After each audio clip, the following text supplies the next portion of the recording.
چی میشد اگه بهتون میگفتم موفق‌ترین آدم‌های دنیا بیشتر اوقات اصلا احساس انگیزه نمی‌کنن؟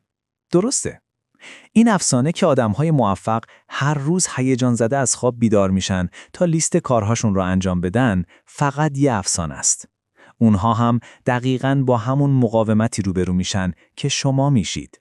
تفاوت اینجاست که اونها در هنر انجام دادن کارهای سخت در هر صورت استاد شدن.